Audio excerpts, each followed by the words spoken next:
भारत और अमेरिका के बीच काफ़ी ट्रेड होता है। हाल ही में रिपोर्ट भी आई कि दिसंबर 2024 तक भारत अमेरिका से ट्रेड सरप्लस में है, माफ़ी चाहूँगा। डोनाल्ड ट्रंप अमेरिका के राष्ट्रपति की कुर्सी पर बैठ चुके हैं। इसका मतलब है कि सिर्फ भारत ही नहीं, पूरी दुनिया का ट्रेड गेम या तो बदल चुका है या फिर बदलने वाला है।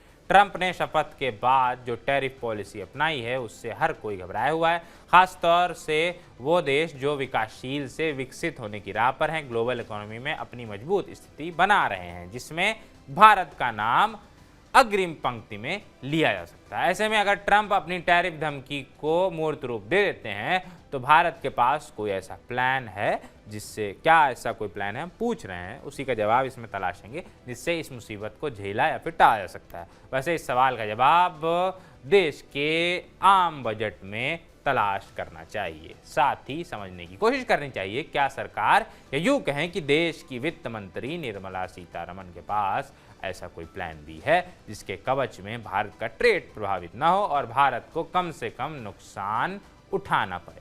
फॉरेन ट्रेड के लिए एक रणनीतिक अवसर। विशेषज्ञों का मानना है कि केंद्रीय बजट भारत के लिए अपने विदेशी व्यापार हितों से संबंधित चिंताओं को दूर करने का एक रणनीतिक मौका है, रणनीतिक अवसर है।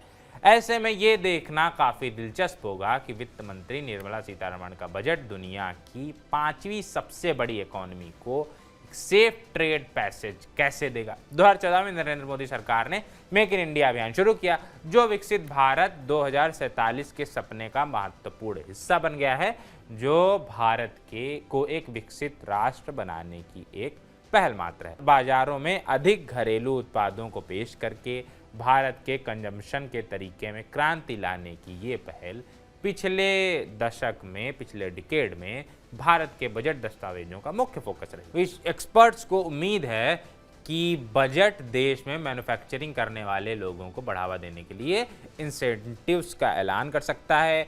जानकारों की माने तो भारत के मैन्युफैक्चरिंग सेक्टर को मजबूत करने के लिए बजट अधिकांश उत्पादों पर मौजूदा सीमा शुल्क जो है एक्साइज ड्यूटी है उसमें छूट दे सकता है। इस कदम से घरेलू उत्पादन को प्रोत्साहन मिलेगा, आयात पर यानी इंपोर्ट पर निर्भरता कम होगी और मेक इन इंडिया अभियान को बढ़ावा मिलेगा। आगामी केंद्रीय बजट के लिए अपनी सिफारिशों में ग्लोबल ट्रेड रिसर्च इनिशिएटिव ने सरकार से टैरिफ स्लैब की संख्या को 40 से घटाकर केवल 5 करके कस्टम ड्यूटी स्ट्रक्चर को सरल बनाने की रिक्वेस्ट की है।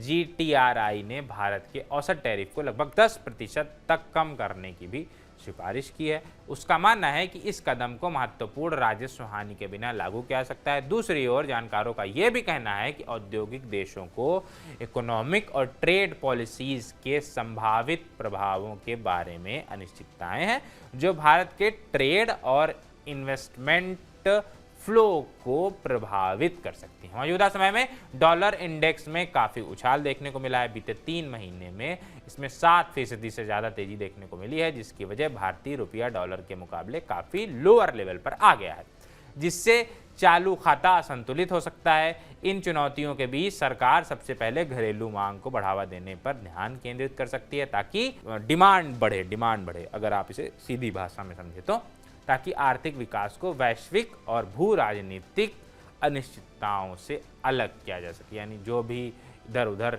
जियोपॉलिटिक्स चल रही है उससे इसको कोई खतरा ना हो भारतीय इकोनॉमी को। बजट 2025 PLI का दायरा बढ़ाएगा। अगर भारत को अपने लक्ष्यों को हासिल करना है तो सभी सेक्टर्स में प्रोडक्शन लिंक्ड इंसेंटिव्स यानी PLI का नवीनीकरण और विस्तार करना होगा। एक्सपर्ट्स ने कहा है कि यदि भारतीय व्यवसायों को घरेलू स्तर पर अधिक मैन्युफैक्चरिंग को बढ़ावा मिलता है तो इससे चीन जैसे भागीदारों पर भारत के ट्रेड निर्भरता को कम करने में मदद मिलेगी। फिलहाल भारत का बीजिंग के साथ 85.1 अरब डॉलर का व्यापार घाटा है। जानकारों के अनुसार सरकार बजट में उन प्रोडक्ट से संबंधित सेक्टर्स को PLI के दायरे में ला सकते हैं या फिर उनके इंसेंटिव्स को बढ़ा सकते हैं जो हम चीन से इंपोर्ट कर रहे हैं, या फिर चीन जिन्हें अमेरिका और अन्य देशों में बनाता है और निर्यात करता है। इन वस्तुओं के घरेलू उत्पादन को प्रोत्साहित करने से न केवल भारत की निर्यात क्षमता को बढ़ावा मिलेगा, यानी ज़्यादा एक्सपोर्ट कर सकेगा भारत, बल्कि भारत ग्लोबल सप्लाई चेन में चीन के मुकाबले में एक विकल्प के रूप में भी उभर कर सामने आ सकता है। भारत का ट्रेड गेम कैसे किया जाएगा मजबूत? भारत अमेरिका समेत दूसरे ग्लोबल पार्टनर्स के साथ अपने व्यापार समझौतों की भी समीक्षा कर सकता है। क्या भारत को बजट के जरिए आकर्षक इंसेंटिव की पेशकश करनी चाहिए? क्या इससे आत्मनिर्भर भारत में अधिक विदेशी निवेश आकर्षित करने में मदद मिलेगी? ज़्यादा लोग निवेश करेंगे? इसे समझने के लिए हमें ट्रंप के पहले टेन्योर की ओर एक बार फिर से झांकने की ज़रूरत है। ट्रंप के पहले राष्ट्रपति पद के दौरान, जब वो इससे पहले राष्ट्रपति थे, चीन के साथ अमेरिका के ट्रेड वॉर के चलते भारतीय सामानों की मांग में वृद्धि हुई, क्योंकि अमेरिकी बेस्ड कंपनियों ने विकल्प की तलाश की। फिर 2020 में महामारी आई, जिसने ग्लोबल सप्लाई चेन को फिर से व्यवस्थित करना शुरू कर दिया।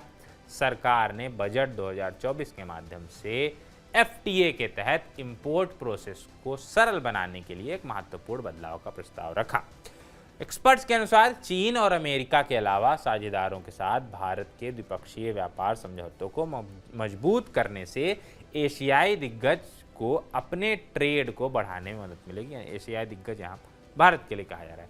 सरकार आसियान जैसे क्षेत्रों के साथ मौजूदा मुक्त व्यापार समझौतों की समीक्षा कर सकती है कि ट्रेड पॉलिसी डोमेस्टिक मैन्युफैक्चरिंग को बढ़ावा देने के लक्ष्य के अनुरूप है या नहीं।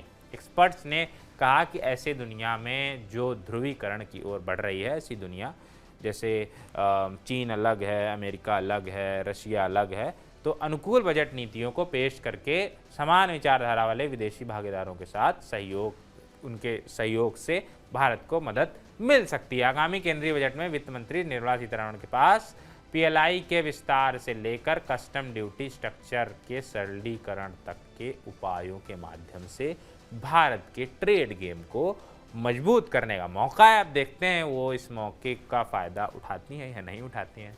हम तो जो एक्सपर्ट्स ने कहा वो हम आपको बता रहे थे, हम तो कोई एक्सपर्ट है नहीं। बाकी जब बजट आएगा तो बताएंगे क्या कुछ जो ट्रंप का टैरिफ वाला मामला है उसका कुछ तोड़ निकाल पाया बजट या नहीं निकाल पाया। अभी चलते हैं, टाटा बाय बाय, शुक्रिया।